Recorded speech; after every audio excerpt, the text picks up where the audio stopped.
For the same reason he had issues with someone more successful than him at his jobs, jealousy. This gets me into the point to where I'd like to talk about his habits as a gamer. Oh yeah, oh yeah. He was super into Team Fortress 2. That was a very big source of stress for me when he tried to play Team Fortress 2 when we were living with my parents. He screamed and yelled and threw fucking fits and broke shit. This was the kind of person he was and what I had to live with. I had no escape from his rages at this game. He was super fucking aggressive and horrifying, okay? It was scary to me. He would yell at me. There came a point where he started blaming me for everything that was going wrong in his games. Oh, and that's something that you don't see in his gameplay footage at this time. People get mad at games. I get it. But this was, it starts getting to be a problem when you're breaking shit and you're punching the desk, things like that. And that's something that he would do. So this is when his YouTube stuff started taking off, but he was a huge fucking dick about it. His style of content is cause controversy no matter what. He is a clout chaser. That's what he thrives on. I'm sure he's going to have fun with this one. He didn't have any self-responsibility for the problems he made in his own life, which is a huge part of why he has so many problems to begin with. He will not reflect. He does not think he's in the wrong. I tried to get him to get help. I tried to give him rational explanations. Everybody has bad luck. I think that's actually a good time to talk about why I'm talking with you about this. So you are a victim of this. It was blown out of proportion by him, as he likes to do. And I know that he probably saw it as a potential source of content for his YouTube channel.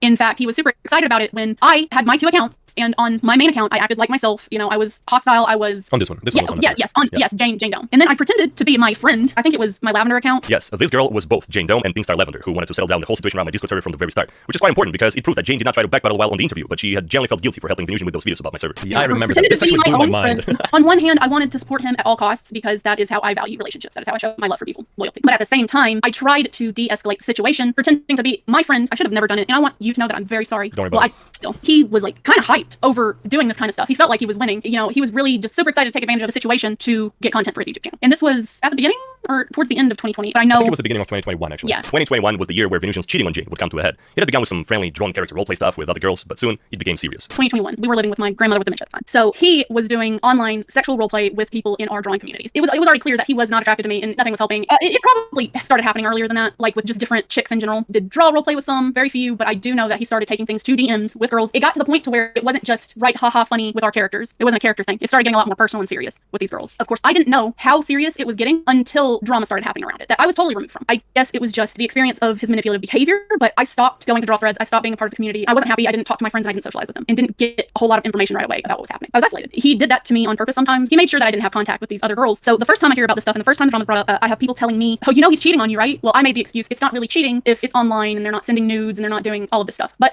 of course, that was me lying to myself to protect my ego. Did you talk to him about it? He started talking to me about it first because he knew people were going to try to reach out to me. He thought it would lessen the impact of what he did. It is just awful that Venusian used the same strategy on Jane back then, where he starts talking about upcoming problems first to ease the consequences. Thankfully, this behavior did not play in his favor after all, since it led to this very interview to happen. He told me about it and I was upset and I told him, well, you really broke my trust. I had him promise me that he wasn't going to keep something like this from me again and he wasn't going to keep doing this. And he told me, reassured me that he wasn't going to do it anymore. Of course, that was a lie. He started doing something way worse. He was having online sexual conversations with a 16-year-old Estonian girl. I didn't know about it until he ended up having to tell me about it. I didn't know about the fact he requested nudes from her. I had to learn that way after everything. You mean recently? Yeah, recently. I mean, with everything the pictures. Yeah, like I didn't have any of that. I had no idea. And he knew that she was 16? Yes, Oh, absolutely. wow. Like he knew. There's no denying that. Let me make this clear that I didn't even find out about this until we were close to the end of our relationship. But at the time, my grandmother was getting significantly worse. A lot more of my time was spent watching her and taking care of her and making sure she was going to be okay. I didn't have any strength to even try to end it with him, so I just kept going, stayed with him, despite the fact he was doing this disgusting stuff. 25 years old. Let me make this perfectly clear. He was 25 years old when he started talking to the 16-year-old. The more I looked into it and more I started thinking about it, he's predatory. That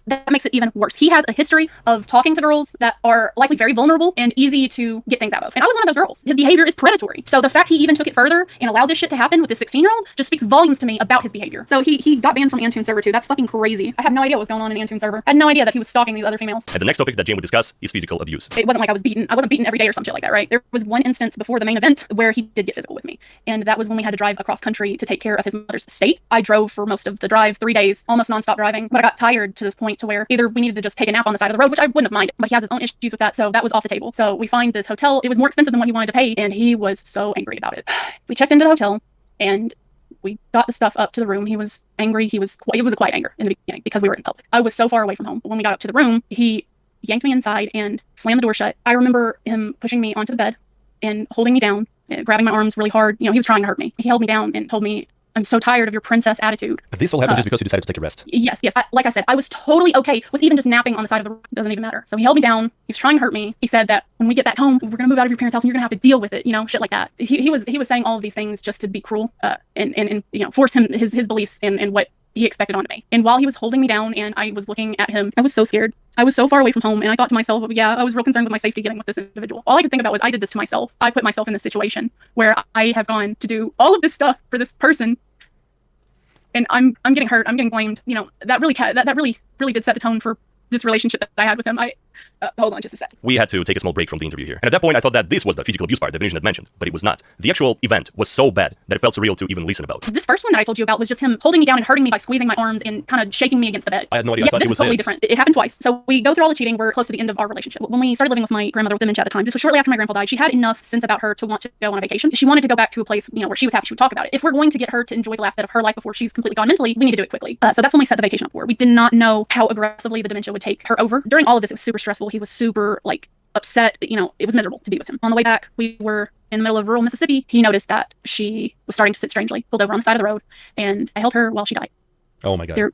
Yeah, in the middle of the night in rural Mississippi, she died in the back of the van. It was super stressful. I will say one thing, YV did handle the situation while I broke down. There were times where he managed to do something like that for me. He's not a complete monster. We had to get packed up very quickly, and we were moving back to the one place we didn't want to go back to, and that was my mother's. After coming back to Jane's parents' place, and only a few days after her grandmother had passed, this is what happened. I don't even know why we were arguing. It's just coming to me now that I realize I don't remember half of that day except for the worst part of it. I went to the bathroom because he was getting so angry. I knew I needed to distance myself before anything bad happened. So I go into the bathroom and I sit down in front of the door and, you know, put my whole weight against it. You know, takes a lot of effort to push me out of the way. He shoves into the door and manages to get it open enough to where he can reach in and slam his fist into my shoulder. It was so painful. It hurt so bad. That's what he was referring to in that screen cap when he said he struck me. It was more than that. He hit me as hard as he could and I rolled over and screamed in pain. This was just a couple of days after my grandmother passed. You know, my brain just kind of snaps and I scream. I had so much trust in him that, you know, this wasn't going to happen, that I wasn't going to be some battered woman. But he hit me and I rolled over and he managed to get into the bathroom and I curled into the fetal position against the wall and he started kicking me. Kicking my back. While I was down, he started kicking my back and yelling at me, "We don't have time for this. Get up. Stop screaming. We don't have time for this." And I just stayed curled up. It wasn't until he stopped kicking me and just kind of stared. And I think he realized what he was doing. Yeah. So I got up when I realized that he'd stopped trying to hurt me. And I ran into the closet that was attached to the bathroom. And I pressed myself back against the wall. And he came after me. And he was trying to get me to stop being afraid of him. I told him, no, I didn't want to be this. I'm not a battered woman. I'm not going to be abused like this. It got worse from that point. I was ready to leave him at that point. I was ready to leave him. And I told him that I'm not going to do this with you. We're not going to be together. I told him that in that closet. I went to go and sit on the bed and think because I thought, you know, finally I'm going to get my time to realize what just happened. And then I hear him wrestling around in the closet. And I know this is an intimate thing to reveal about somebody. But this is my story. This is what happened to me. And I'm not going to be afraid to tell people about it. I hear him wrestling around in the closet and I think to myself, oh, that's where the gun is. I had a handgun. I had a Glock. You know, I had it for personal protection. I heard him getting things down from the shelf. So I knew what he was doing. So I've just been hit on. I've just been kicked while I was down and screaming and crying. My grandmother just died. I'm ready to leave him. And I go into that closet and he has a gun to his head. He's getting ready to commit suicide. And it's loaded. I know. And this is a part of the problem. I'm sorry I'm getting so emotional about it. This is part of the problem when it comes to manipulative relationships and abusive relationships. There's a lot of suicide baiting. And that is something that he has had problems with throughout the entirety of our relationship. But it was never to the point to where I saw him hold the weapon against his head. And to me, in my mind, I had this thought, oh, you know, you finally screwed up to the point to where I'm ready to leave you and this is what you do. This is what he did. And I'm like, God, he's so fucked up. He's got so many issues. So I have to talk him down from himself. I really hate to say this, but there is more. Our interview continued for about an hour, and Jane told me about the end of their relationship with Venusian. The final point was when she found out that Venusian had been cheating on her with her ex-best friend. There was so much personal stuff that I decided not to include it into this video, but I will quickly recap everything. Jane had a good friend, Bunny, that she had known for a very long time. Venusian got to know Bunny through Jane, and they started communicating. Then they started playing computer games together, and then it became obvious for Jane that there was chemistry between them. She talked about it with Venusian, and he confirmed it, as well as Bunny confirmed it too. And so, Jane and Venusian broke up, but she still allowed him to stay at her mom's house until he found a place to move to. Bunny had been struggling from some mental issues, like frequent panic attacks and slight depression. And a few days after such a drastic relationship change, she started having a bad case of emotional distress. So Jane, who was concerned for her, and Venusian decided to visit her to make sure that everything was fine. They went to her place. It was the first time Venusian ever saw Bunny in real life, and 15 minutes later, they had sex. They fucked while Jane was there. It's impossible to imagine what Jane could have experienced back then. Of course, she immediately went back home alone and decided to check Venusian's PC, more specifically his chats with Bunny, only to find out that Venusian had been cheating on her with Bunny for a while, sending lewd pictures and gifs, writing sexual messages, and so on. Jane cut ties with both of them and discussed the cheating and abuse with her mom, and obviously there was no way back for Venusian into their house. However, Venusian felt so embarrassed and scared of Jane's family that he never came back to take his stuff. He said that Jane could keep it or burn it if she'd want. But what's really disgusting and fucked up here is that Venusian didn't even take his mother's ashes from Jane. I was left with his mother's ashes. My God. Yeah, I know, right? Fucking baddie. I'm sure you saw his recent community post where he has a tattoo now that says mom. Is his tattoo? Yeah, no, that's what it looked like to me. There's no way. This is a photo of Jane packing all of Venusian's stuff herself to move it to him. And after all, Venusian wrote an apology for his abuse and sent it to Jane through emails. Same emails that she would use to threaten him with on 4chan. Clearly, after such a traumatizing life experience, Jane had to visit a therapist for a year. And when she saw Venusian's confession, she realized that she needed to tell her story to everybody, to warn them about this individual. Because all of this is exactly what makes Venusian Rapper dangerous. Ever since I uploaded my first video on Venusian Rapper about him cheating in TF2, lots of things have happened, and I'll try to make it short because nothing can top what you already know. From Venusian's own words, he and Bunny have married, and they will have a kid. But history tends to repeat itself, since while they were already married, Venusian was exchanging not safe for work art with yet another underage girl in summer 2022. She reached out to me in Discord after my first Venusian video, and shared screenshots of him sending her pornographical art while he knew that she was 17 because she had told him about it, but it never stopped him. Venusian also sent her his videos about me, which is so fucking weird since she had no idea who I even was and she didn't care, but this is not as significant. Besides Venusian still interacting with minors in inappropriate ways while being 27 today, after my cheating video on him, he went kind of mental. He did a stream where he put my face on screen trying to laugh off all the accusations, not only cheating ones, but grooming and abuse ones as well. Actually, hold on,